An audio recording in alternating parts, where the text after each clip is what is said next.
This story begins where many others generally end. At the time, I worked for a detective agency known as HPD, but I couldn't know then what the acronym really meant. I don't think I ever really knew.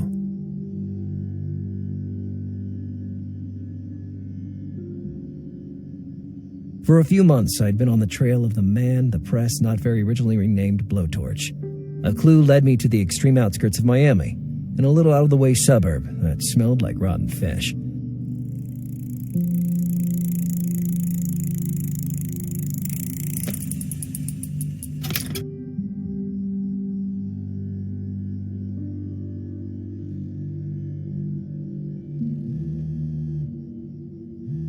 Operator, the caller you have dialed is unavailable. Do you want to leave a message? Bundy, knock it off.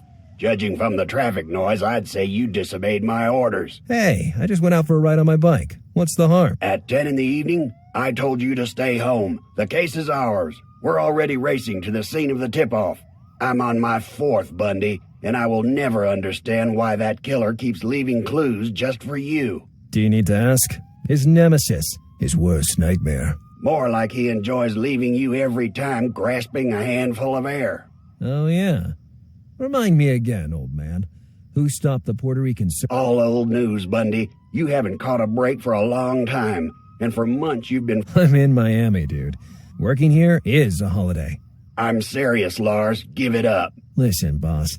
I will limit myself to a stealth approach. Identify the victim's flat. I write everything down. I smoke a cigarette. I admire the skyline. I wait for reinforcements. No shootout planned. That would be difficult, since you never carry a gun with you. Well, once a chick told me that the weapon at my side makes me clumsy. Don't cause any shit, Bundy. We'll be there in a short while. Okay. That means I have a short while to solve this case. What did you say? Nothing. Bundy, don't screw things up, or I swear... At previous crime scenes, we always found a letter addressed to me, abandoned in the mailboxes. This time, maybe, I would be able to find that letter before the crime was committed. But I had to hurry.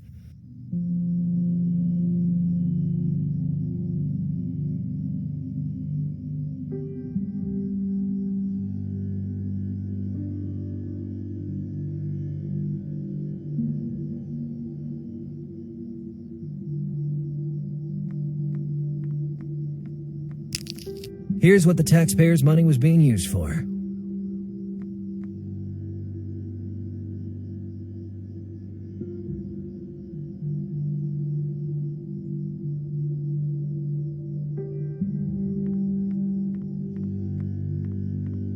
A horrible antique coin eater.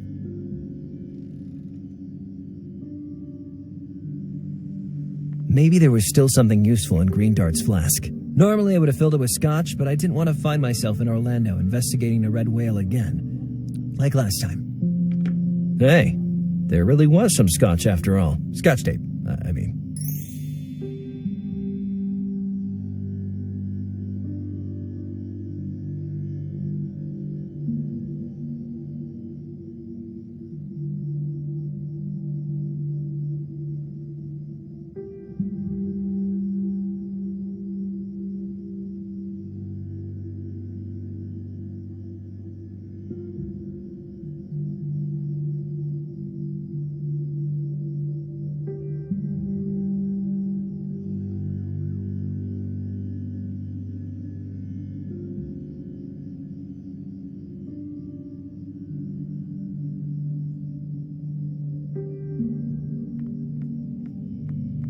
I looked at the various mailboxes and found what I was looking for.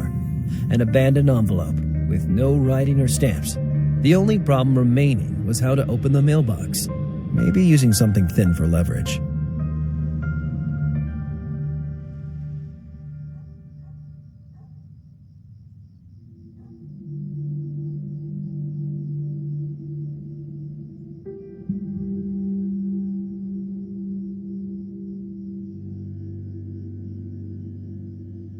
My badge wasn't exactly the right tool to wedge this open with, but it was worth a try.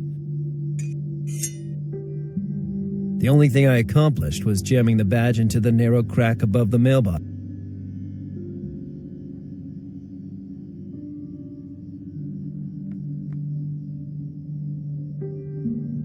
I I couldn't buzz the whole building without a clue. It wouldn't help me in any way. I love making prank calls, but this really wasn't the right moment. Someone left a stupid smiley on the intercom.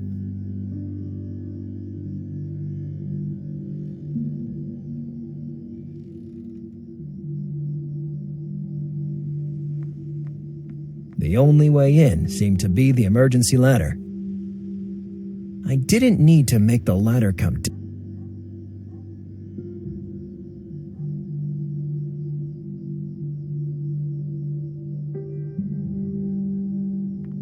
The conditions of that sidewalk were getting worse. A stone bigger than the others just fell off the side.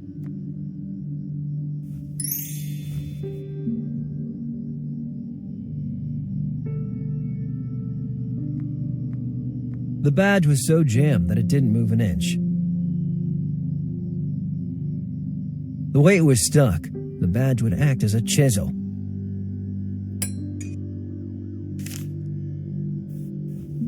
As usual, the letter was ripped and written with invisible ink. With Scotch tape, I would be able to easily reassemble it. Well, I'd have to think about the invisible ink later.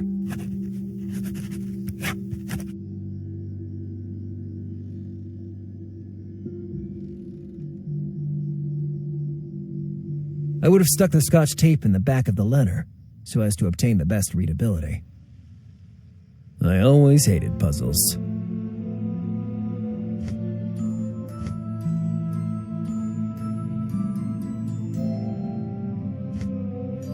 If I have to waste time on this...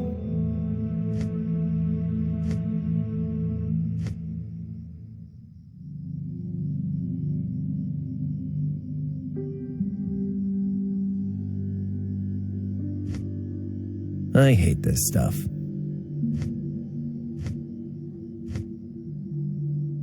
Once I received a 1,000-piece jigsaw puzzle as a present. I sold it to my nephew.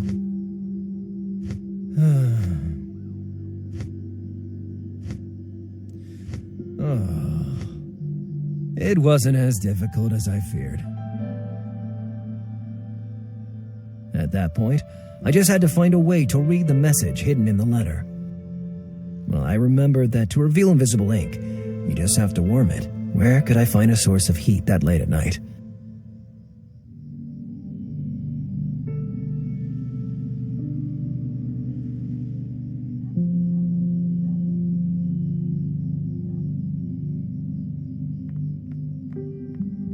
As much as I loved wandering around on Green Dart in the middle of the night, I had work. Green Dart didn't have an engine to heat up, so I had to do all the work, as always. I was all out of ideas. The vending machine's engine emitted a faint heat, maybe intense enough to show the hidden writing on the letter. At first, nothing happened. I was about to give up when it happened. The first characters appeared. The letter corresponded in every way with the ones found before.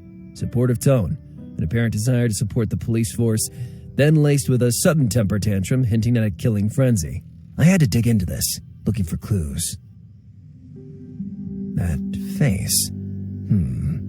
In his earlier letters, Blowtorch never left anything similar. I took a mental note. That smile left on the letter and the one on the intercom were identical, so I could rule out a simple coincidence. I had just identified the apartment I was looking for.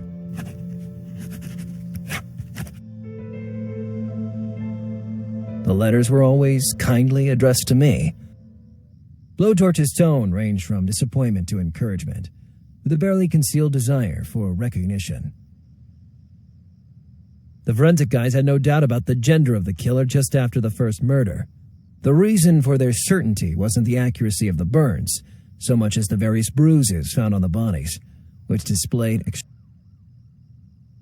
the usual outburst in the middle of a letter that until then seemed thoughtful and balanced. Then I saw the emoticon at the end of the paragraph. That was new. I guess Blowtorch tried to be funny at times, the only result being to appear even creepier. The last paragraph was surely hiding a clue. The murderer was even directing us to a specific profession. The initials in the last paragraph were found in the previous letter, but they were too vague a clue to narrow down the scope of the investigation. The usual closing format. Blowtorch constantly described himself as a normal citizen and a regular taxpayer.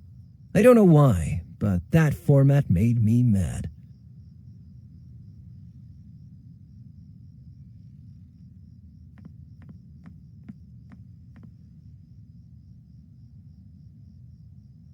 The apartment was registered to a certain G. Glover. I hoped I got there in time.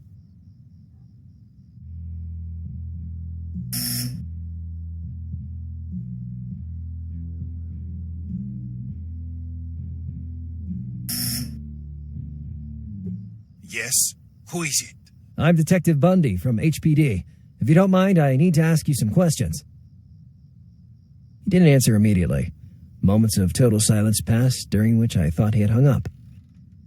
Sorry for the hesitation, but I really don't understand what you would want from me.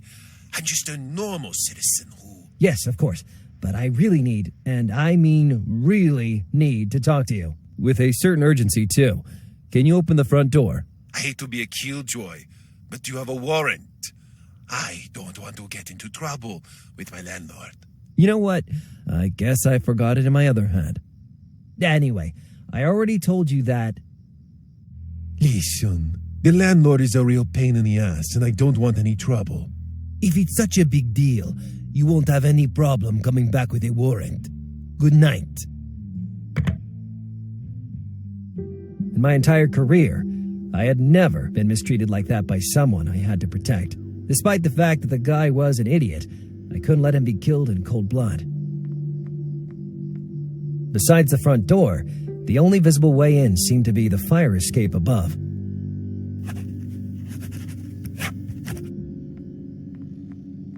The door was one of those you could only open through an electric impulse.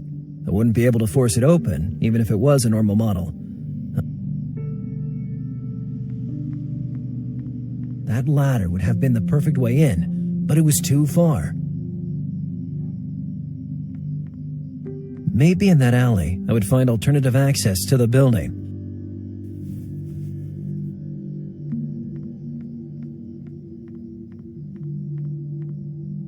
It didn't seem so high from the street.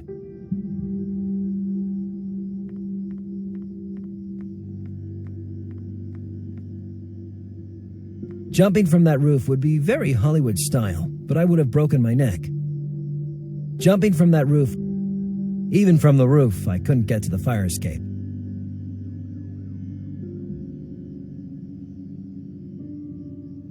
In that moment, I thought of the hundreds of baseball games I'd seen while living in America, and I had a real moment of epiphany. The greatest champions in history were looking at me from the sky, cheering for me and waving their arms. Ladies and gentlemen, introducing the newest member of the Baseball Hall of Fame, Lazarus Stonearm Bundy!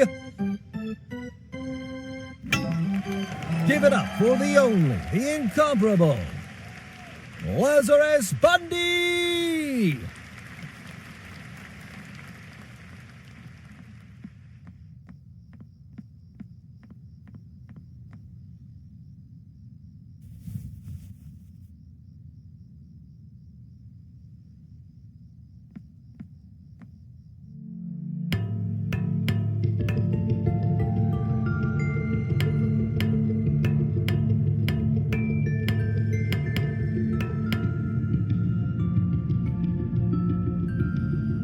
Lazarus Bundy in my place.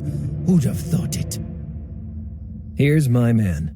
All 7'5" of a man, to be exact. Well, so much the better. If things got out of hand, he could protect me. Lazarus Bundy, what are you doing? I still had some surprises in store for you. Instead, it's already time to put an end to our game.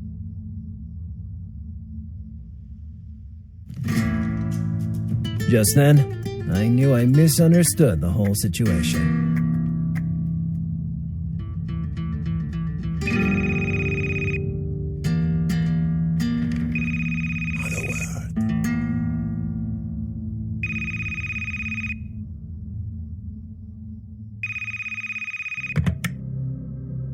Things went down dramatically. I had no gun, as always, and I had to deal with a mastodon ready to kill his next victim. Burton would surely arrive with backup shortly after. But, now shortly. Moreover, we were convinced we had to protect the man who instead just revealed himself to be the monster we were hunting. I thought of sending a text to warn him, but I had no credit on my phone, having accidentally subscribed to a live weather service. I was in more danger than ever, but at least I knew the weather was fine in Baltimore. One thing was for sure, I couldn't wait anymore. Yes. That beast towered over me, but a bottle in the right spot would put anyone to sleep. I had to hold my breath. The slightest noise would betray me. No. Never mind. Freeing the girl was going to be way more difficult than... What the fuck? Could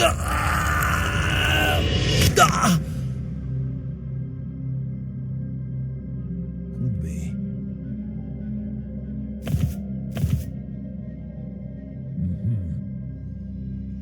I told you to close that sewer hole, you slut. If I hear even one more whisper, I'll be forced to use more brutal methods than usual. Is that clear? My eyes saw the lamp. My brain translated it as good makeshift weapon. Trying to use the lamp as a makeshift weapon would have meant walking the entire length of the room twice. If I wanted to die, I could have found a more glorious method, such as jumping out naked after drawing a target on my chest. I just have gone from the frying pan into the fire. Freeing the girl was going to be way more difficult than that. Change the channel, right now. Same place.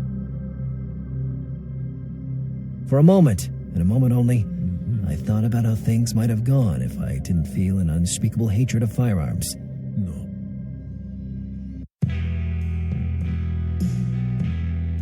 Could be. No, come on.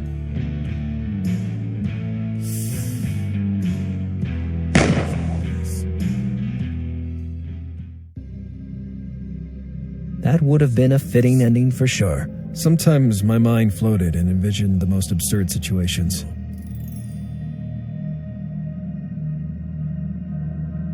No, Cabron.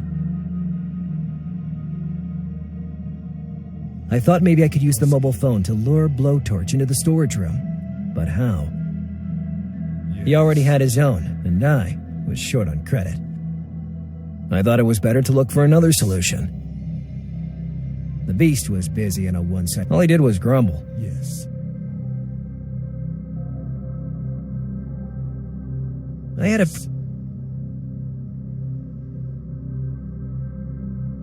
Yes.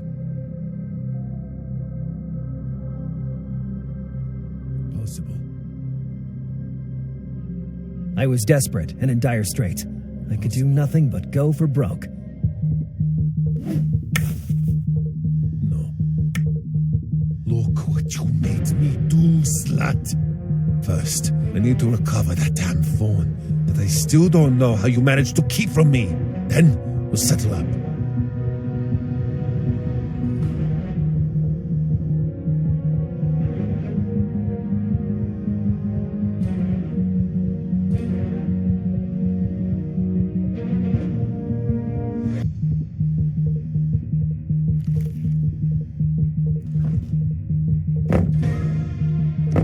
What the fuck? Stay calm. I'll get you out of here in a split second.